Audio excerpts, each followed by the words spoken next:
Hello students, I welcome you all to this session. I am Vaishali Kikana, Assistant Professor, Electronics and Communication Engineering Department at KIIT Group of Institutions. Today in this session we will be talking about the metallization. So this is the third part of the metallization, and here we will be discussing some advanced concepts related to the metallization. I hope you all have seen the previous two videos related to the metallization, and here we will be seeing again the properties of some elements and compounds related to the metallization. First of all, we will be talking about the tungsten. So it is used to have the metal plug in contact and via holes, and contact holes becomes smaller and narrower in the case of tungsten. Then PVD aluminium alloy, it has bad step coverage and void also. So in the CVD excellent step coverage and gap fill will be there. It has higher resistivity of 8 to 12 micro ohm centimeter compared to PVD aluminium alloy, okay, which had 2.9 to 3.3 micro ohm centimeter resistivity. So it is only used for local interconnection as well as plugs. Then now we will be seeing the evolution of the contact process. First we had the widely tapered contact hole, which is used as the PVD metal fill. So here we have aluminium, silicon, copper alloy, so it is used here. Now we have the narrow contact hole void with PVD metal fill. So here we have a void also, and it is used with PVD metal fill. Now the third is a narrow contact hole WCVD for tungsten plug. So here we have a narrow contact hole and we have WCVD for tungsten plug also. So now we will be talking about the tungsten CVD process, WF6 as the tungsten precursor. It reacts with silicon hydride to form nucleation layer. It reacts with hydrogen for bulk tungsten deposition. It needed a titanium nitride layer to adhere on the oxide. Now coming to the copper. Copper is a very important metal when we consider the metallurgy. So here it has low resistivity. It has 1.7 micro ohm centimeter resistivity. It has lower power consumption and high IC speed. It has high electromigration resistance, which means it has better reliability. It has poor adhesion with silicon dioxide. It is highly diffusive, heavy metal contamination.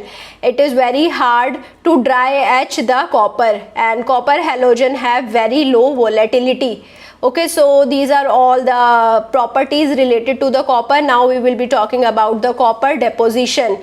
So it is used for PVD of the seed layer.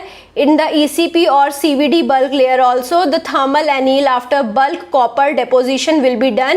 It will be increasing the size of the grain and it will be improving the conductivity as well. Then we will be talking about tantalum. Tantalum is used for the barrier layer. It is used for the prevention of copper diffusion, and it will be used for sputtering deposition as well. Now cobalt. Cobalt is mainly used for cobalt silicide, which is COSI2, and it is normally deposited with the sputtering process. Then we have cobalt silicide. Cobalt silicide have a smaller grain size, which is 0.2 micrometer. It can't be used for 0.18 millimeter gate. Okay, so cobalt silicide will be used and silicide processes will be there. So what is the process? In the process we have pre-deposition, argon sputtering cleaning, then cobalt sputtering deposition. Then we will be having the first annealing at the 600 degrees Celsius.